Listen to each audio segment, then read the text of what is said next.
Abre tu palabra, la Biblia, Marcos 8.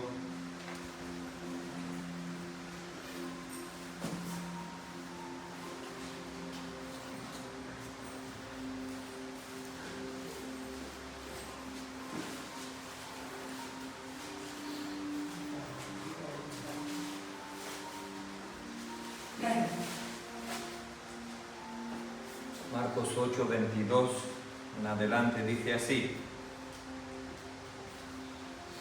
Vino Jesús a Betsaida.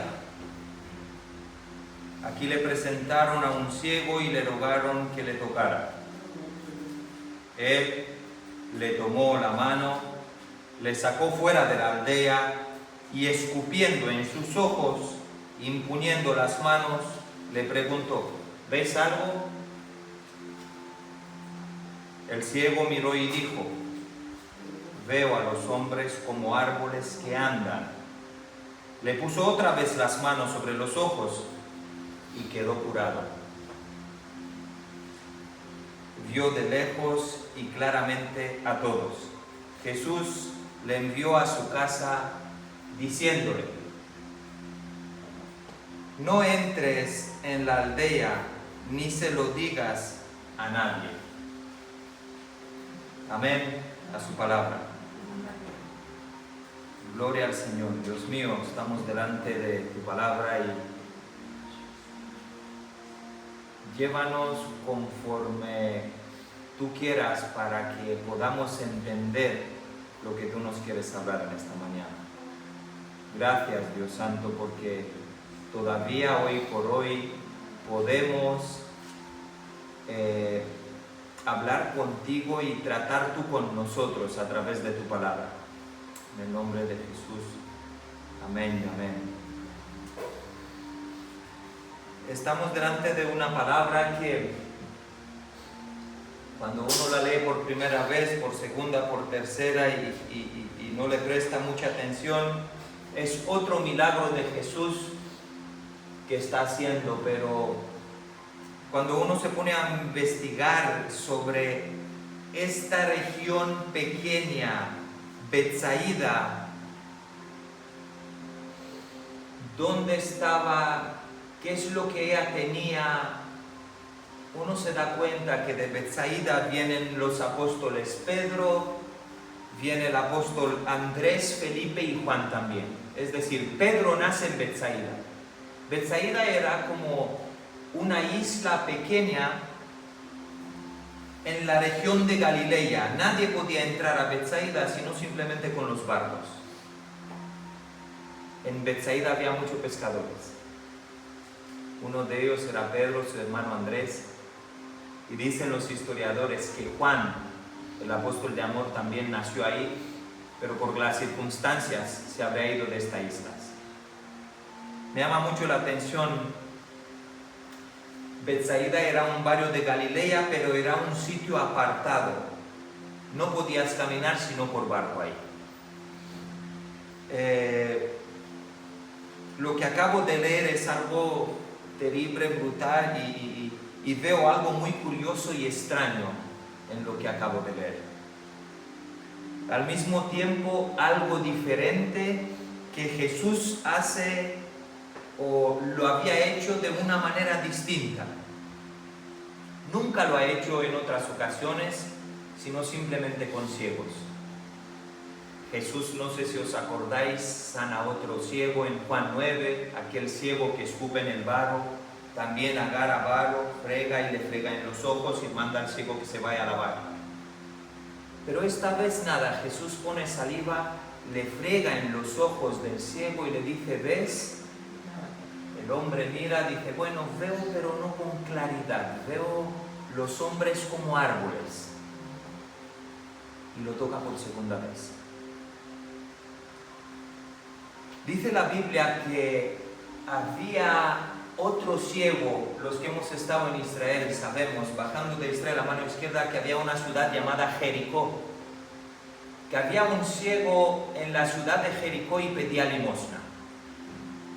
Pero este ciego se llamaba Bartimeo, y este ciego, al darse cuenta que se acercaba a Jesús en aquella ciudad, como la fama de Jesús llegó por toda Judea, por todo Jerusalén, por las zonas por donde él caminaba, dice la Biblia que Bartimeo empezó a decir: ten misericordia de mí, Señor, ten misericordia de mí, Señor. Y está también lo que estoy contando ahora, también está en el libro de Marcos.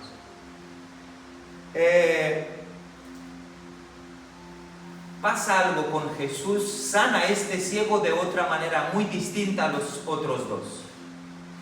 Jesús se acerca a este ciego, a su encuentro, y le dice: vete, tu fe te ha salvado. El ciego recupera la vista al instante, y obvio que este ciego, Bartimeo, no se va. Cristo le dice: vete, tu fe te ha salvado. Este ciego recobre la vista, empieza a ver, pero no se va. Este ciego Bartimeo empieza a seguir a Cristo y es uno más de sus discípulos. Y me pregunto yo, Dios mío, pero ¿por qué Cristo, después de lo que los sanaba, les decían: vete, no digas a nadie? Le dice a Bartimeo: vete, tu fe, apenas lo toca. Bartimeo pedía limosna porque los ciegos no tenían dinero para trabajar. Y este hombre, Bartimeo, como lo sabemos, se convierte en uno de los discípulos de Cristo y se convierte en parte de la iglesia primitiva. Y ahora yo estaba pensando, 3 ejemplos bíblicos. El Señor sana a 3 ciegos, pero con cada uno de una manera diferente y muy distinta, muy distinta. Me llama mucho la atención. Le presentan a un ciego a Jesús, el ciego de Betsaida. Volvemos a nuestro texto, lo que acabo de leer. Le presentan a un ciego. Aquí le presentaron, dice, vino a Jesús a Betsaida. Aquí le presentaron a un ciego y le rogaron que le tocara. Y ahora yo he estado buscando y he estado mirando por qué Jesús, cuando la gente le presenta a este ciego y le ruega: por favor, Señor, tócalo. Porque la gente sabía que cuando Jesús tocaba, salía poder dentro de él y sanaba a los enfermos. Pero en Betsaida el Señor tuvo que sacar a este ciego de Betsaida. La Biblia dice que lo sacó fuera y lo tocó.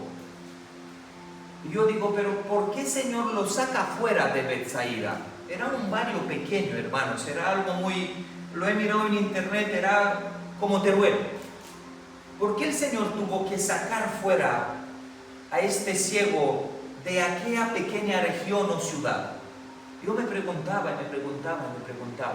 Y luego cuando uno se mete y estudia sobre Betsaida, se da cuenta que dice que la Betsaida tenía fama de una ciudad incrédula. Es decir, en medio de esta ciudad había mucha incredulidad. Y la incredulidad de aquella ciudad le impidió, por decirlo así, de alguna manera, al Señor que sanase el ciego dentro de esta ciudad. Jesús, dice la Biblia, que se fue a Nazaret, que era su tierra, y no hizo muchos milagros ahí a causa de la incredulidad de ellos. Ponme Mateos 13, 58. Mateos 13, 58. 13, 58. Mateos 13, 58. Para que veáis lo que dice la palabra, para que podamos entender por qué el Señor, y no hizo ahí muchos milagros a causa de la incredulidad de ellos. Ya podemos estar nosotros en la iglesia del camino, tener a Mar como pastor y que si uno es incrédulo, nada va a pasar en la vida de los que están en la iglesia. Yo me volví loco y dije, Señor, pero qué fuerte que a veces tú tienes que sacar a uno de su comodidad para que tú obres en su vida. Jesús lo tuvo que sacar fuera para poder hacer algo, el milagro en él. Vamos en Mateos 11, 20, 21. Dice así. Mateos 11, 20, 21 dice: entonces comencé Jesús a reconvertir a las ciudades en las que había hecho muchos de sus milagros, porque no se habían arrepentido, diciendo: ay de ti, Corazín, ay de ti, Betsaida, porque si en Tiro y en Sidón se hubieran hecho los milagros que han sido hechos en vosotros, hace mucho tiempo que habrían hecho penitencia, levando luto y ceniza. El Señor recordaba cuando iba a predicar. Mira, y os digo más, el Señor en esta ciudad de Betsaida hizo uno de los mayores milagros, que multiplicó el pan y los peces. El Señor en esta ciudad de Betsaida caminó sobre el mar, y Pedro al verlo le dijo: llámame hacia ti. Y empezó Pedro a caminar, pero la poca fe, la incredulidad de Pedro hizo que él se metiese de nuevo en el agua. Todo esto pasó en esta ciudad, una ciudad de incrédulos. Quizás por esto me hace pensar, quizás por esto Pedro, Andrés, Juan, aunque nacieron ahí, eran de ahí, tuvieron que salir fuera. Porque si estás en una ciudad de incrédulos, esto te convierte a ti en estar y ser como ellos. Y me llama mucho la atención que a veces nosotros vivimos ahí en Betsaida, vemos como unos crecen en el Señor, como unos dan frutos, como unos predican diferente, y tú dices: Dios mío, estoy en la misma iglesia, pero no hay manera en mi vida, no hay crecimiento. ¿Por qué? Porque estás estagnado en esta ciudad de incredulidad. Y a veces el Señor, o quizás tus familiares, tus amigos, tus hermanos, tienen que irse a buscar al Señor y decirle, como hicieron con este ciego: Señor, por favor, ven y tócalo, porque no ve, está ciego. A veces la ceguera no es una enfermedad de los ojos, sino es una enfermedad espiritual. Por mucho que tú ves, no ves nada. ¿Os acordáis de Cristo cuando se encontró en Juan 9? Cuando se encontró con aquellos doctores de la ley, ¿qué les dijo Jesús?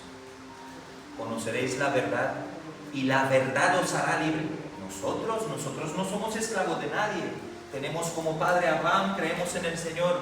Hijos del diablo, les dijo Cristo. Me queréis matar. Eran ciegos.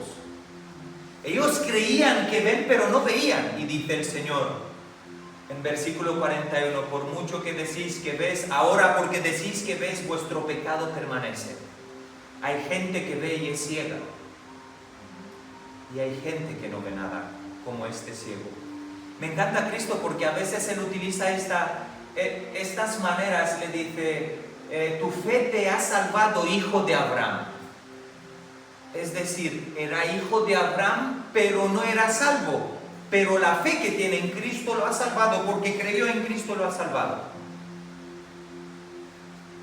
Y siempre digo, los que salen a buscarlo reciben sanidad. Este hombre, este ciego, al enterarse que Cristo ha ido a esta región que estaba un poco conservada, que no se podía llegar bien ahí sino simplemente con barco, quizás los amigos, quizás él se ha ido a los amigos y le dijeron: por favor, llevarme donde el maestro para que me tocara, porque no veo, quiero ver. Y me encanta esto, porque estos buenos amigos se fueron a buscar a Cristo y rogaron a Cristo para que tocase a este ciego.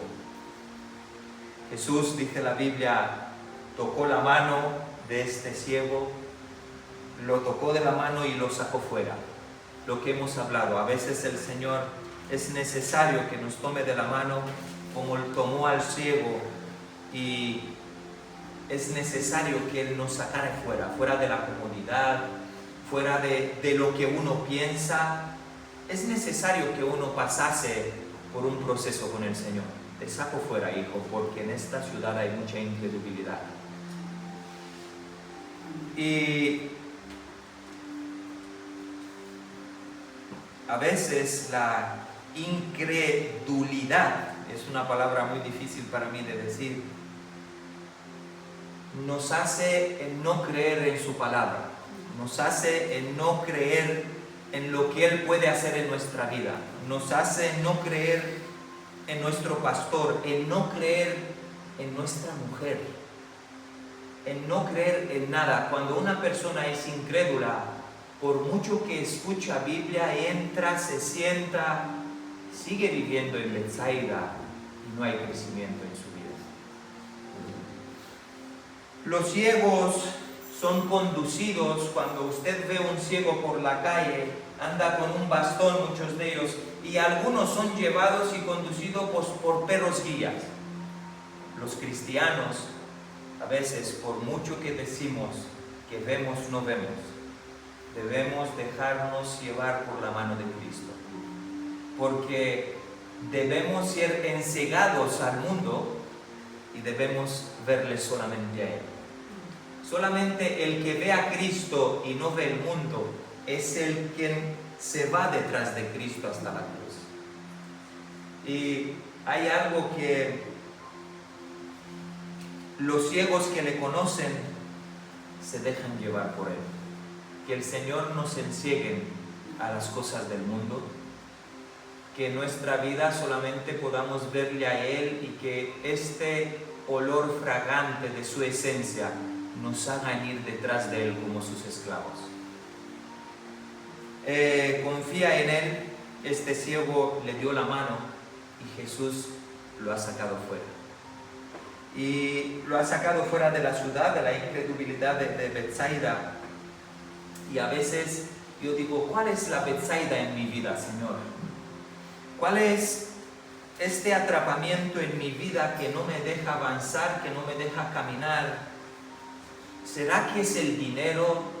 ¿Será que es la comodidad? ¿Será que son los celos? ¿Será que son las contiendas? Señor, ¿qué hay en mi vida que no permite avanzar? Hay una piedra en mi vida, estoy metido en esta ciudad y vivo como un religioso.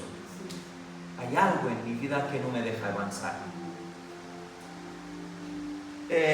Santiago 3:14 en adelante dice: pero si tenéis celos amargos y contención en vuestro corazón, no os jactéis ni mentís contra la verdad, porque esta sabiduría no es lo que desciende de lo alto, sino terrenal, animal, diabólica, porque donde hay celos, ahí hay perturbación.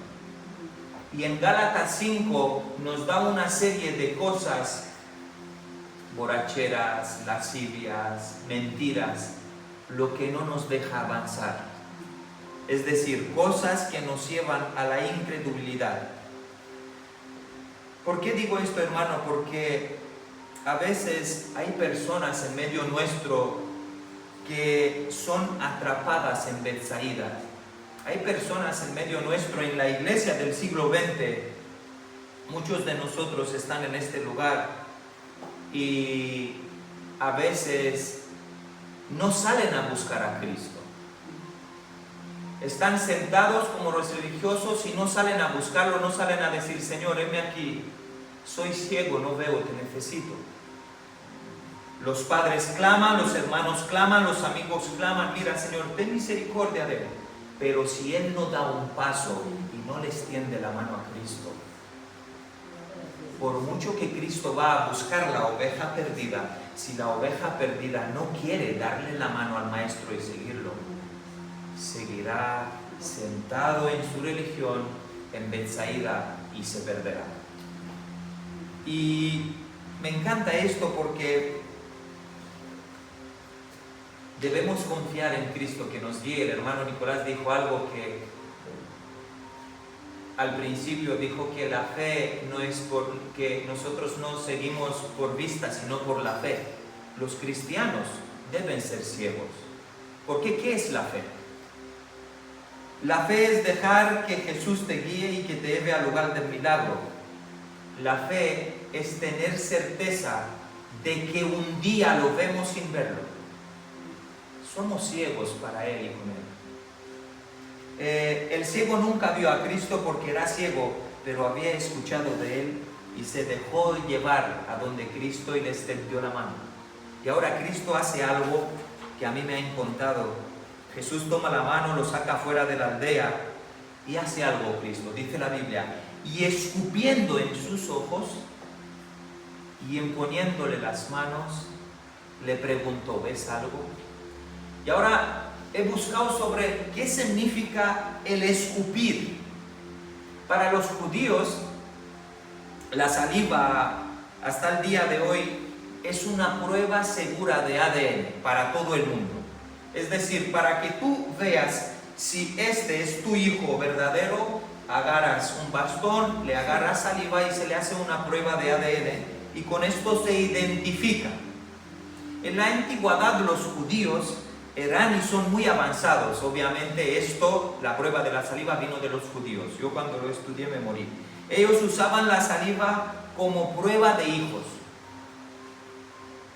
Los judíos tienen esta creencia que el hijo primogénito, si alguien se corta, si alguien se rasga, los judíos iban donde el hijo primogénito y le dije, todo tuyo, escope, pon saliva. Hoy día nosotros tenemos unas costumbres que vienen de los judíos y no lo sabemos. Cuando te cortas, cuando te pasa algo, lo único que haces, agarras saliva y te la echas. ¿Por qué? Porque los judíos utilizaban estos procesos y los médicos dicen que la saliva tienen, ¿cómo se llama? Me apunté aquí. La saliva tiene enzimas que tienen propiedad cicatrizante y curativa. Los judíos a veces iban donde los primogénitos, cuando el padre, por ejemplo, se cortaba la mano o el dedo, lo que sea, le decía al hijo, hijo, cúrame, ponme saliva. Escupía el hijo y le frotaba. Y si te das cuenta, esto tiene toda la razón y entras más cuando un animal, cuando un perrito, cuando se hace daño a algo, ¿qué hacen los animales? Se lamen la herida y ellos mismos se curan. Está demostrado por los médicos porque los judíos tenían una sobreinteligencia sobrenatural. Pero pasa algo con esto.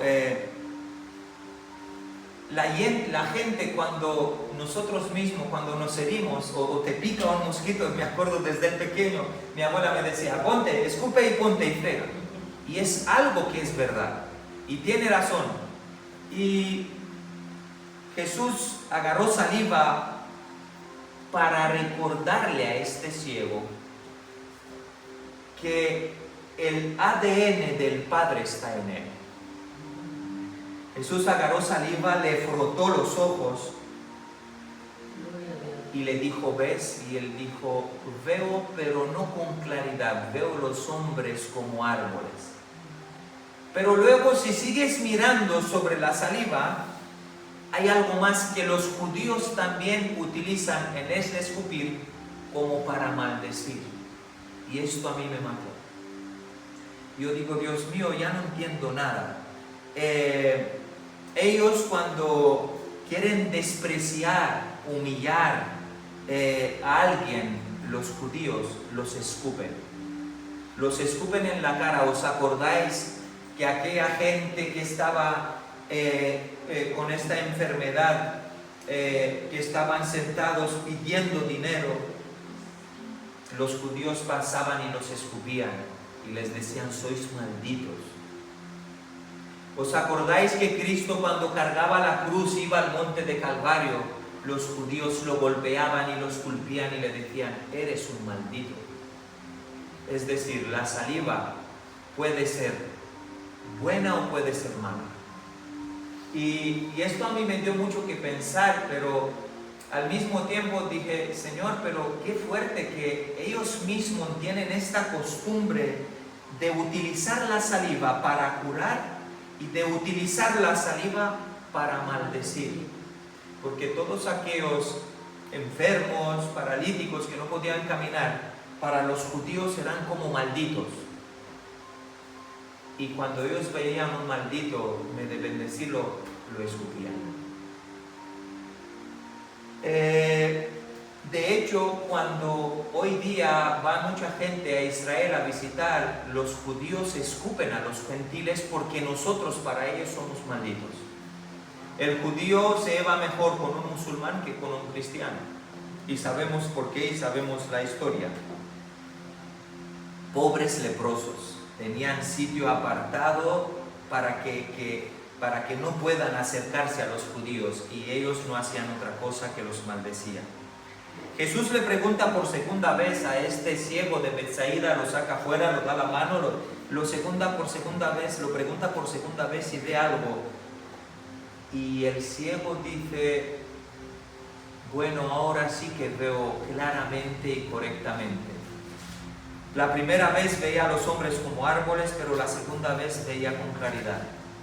Casi siempre es necesario que el Señor nos toque por segunda vez. Porque hay veces que el Señor nos toca por primera vez y es verdad que creemos en Él y es verdad que decimos, no, tú estás ahí, veo a mis hermanos, pero no hay este arrepentimiento y este cambio, y cuando el Señor te toca por primera vez quedas absolutamente tocado, pero no cambiado por completo. El segundo toque representa la insistencia de que uno tiene que irse a pegarse a donde el Señor Jesús, a buscarlo de verdad, de querer, de insistirle.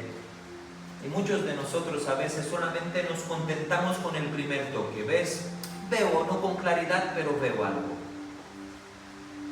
Que el Señor nos ayude, que podamos insistir, decirle, Señor, no veo bien. Señor, en mi casa tengo un hijo que es rebelde, tengo una mujer que no está bien, un marido que es celoso. No sé, Señor, pero me pasa algo. Necesito del segundo toque. Necesitamos salir fuera de la comodidad de esta ciudad en darle las manos a Cristo, para que Él nos enseñe para las cosas del mundo y que nos haga ver para Él. Y mira, para terminar, Mateo 7, versículo 6.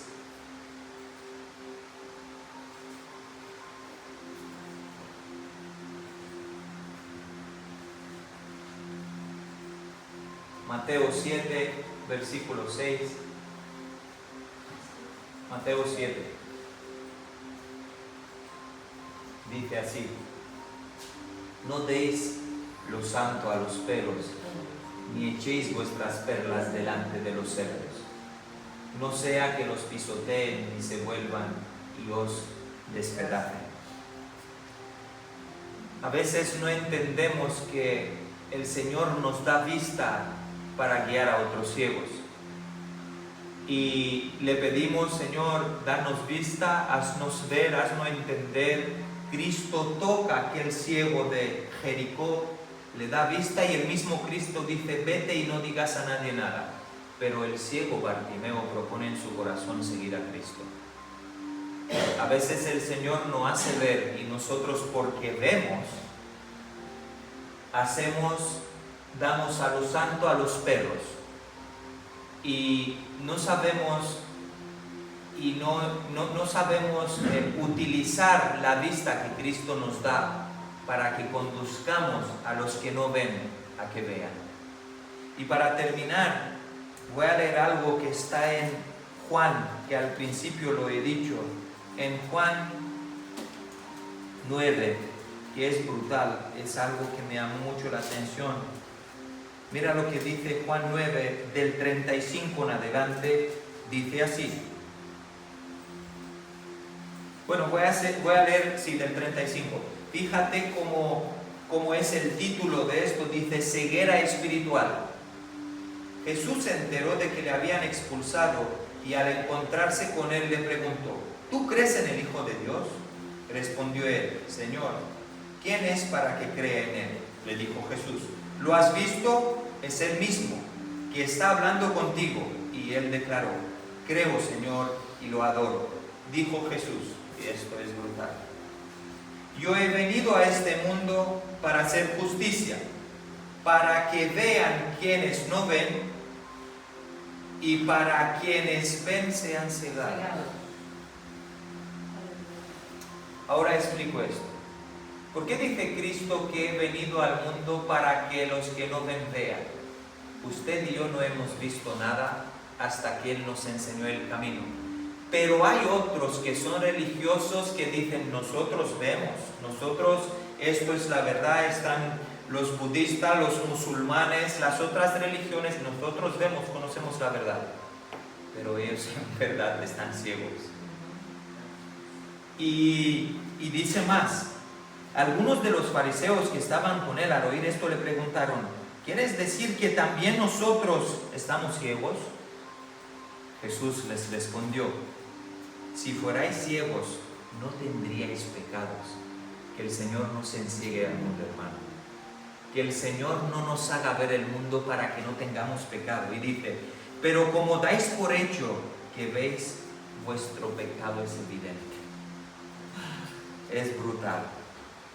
Así que me encanta Cristo porque a veces Él hace las cosas para nuestro bien, y porque Él las hace para nuestro bien, a veces en darnos sanidad y en hacernos ver,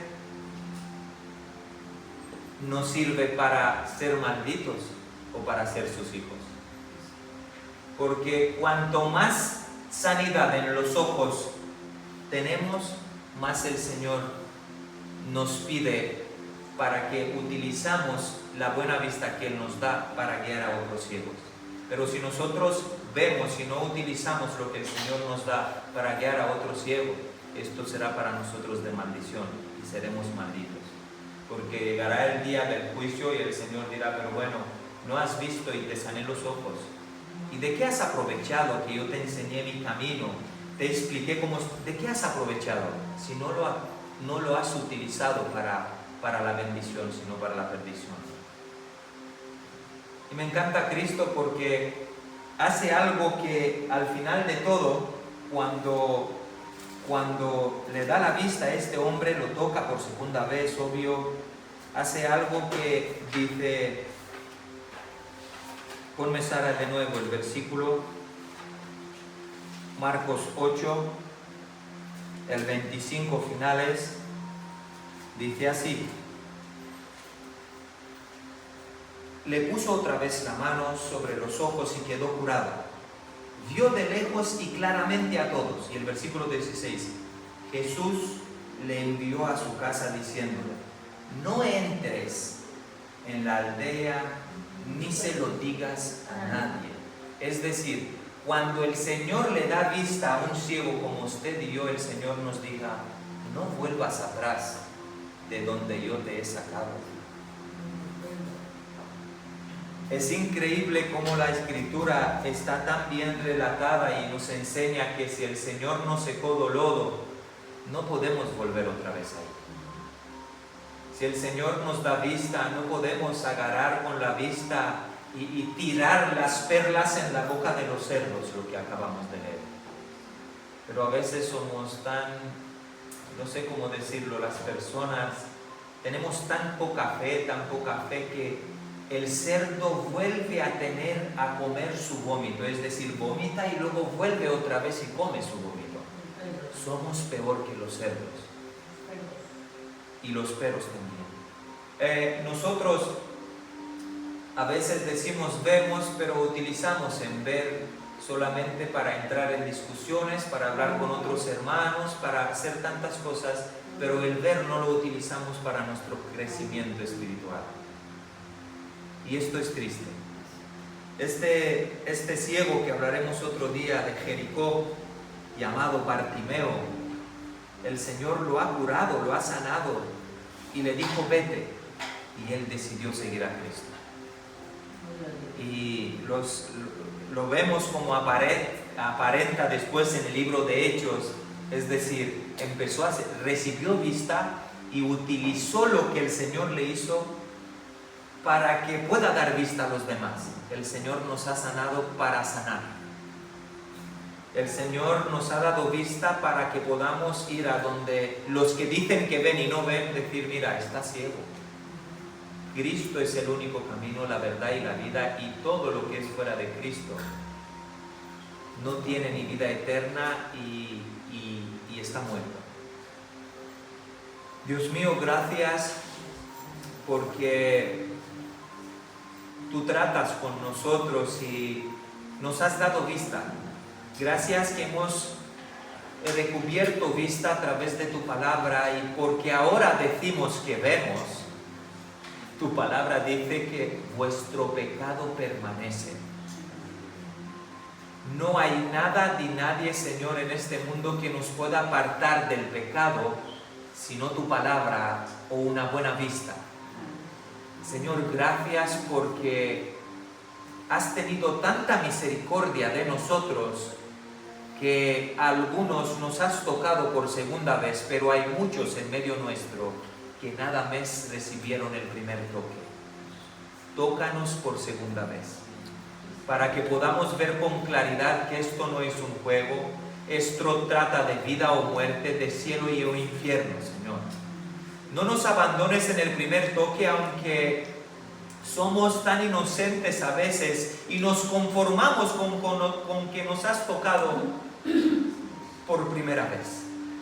Tócanos, danos la vista verdadera, para que podamos ver vida solamente en tu palabra y no ahí fuera en el mundo, Señor. Ayúdanos, te ruego, en el nombre de Jesús, que seamos como Bartimeo, Señor, que al recibir la vista no se fue a disfrutar de su vida, sino más bien te la entregó a ti, Señor. Te ruego, Señor, que seamos como aquel ciego que has escupido en el barro, le has untado en los ojos, y dice la Biblia que empezó a seguirte, y todos los fariseos que estaban a su lado le tenían envidia. Ayúdanos, Señor, a que podamos dar vista a los ciegos, pero con nuestra manera de caminar. Porque ahora decís que veis, dice la Biblia, vuestro pecado permanece. Te ruego, Dios mío, que podamos decir que vemos y que se haya en nosotros esta luz que un ciego ve. Que no seamos conducidos por los peros, sino que seamos dirigidos y conducidos por tu mano. Que nos saques de nuestra Betsaida, que nos saques de nuestra comodidad y de nuestra incredulidad. Sácanos fuera, Señor. Necesitamos de este segundo toque. Que se vayan de nosotros toda incredulidad. Te ruego en el nombre de Jesús. Quita de nosotros todo lo que nos impide acercarnos a ti, los cielos, la contienda, la mentira, todo, Señor, lo que nos impide llegar hacia ti. Quítalo, Señor, en el nombre de Jesús. Tócanos por segunda vez. Amén a su palabra. En el nombre de Jesús.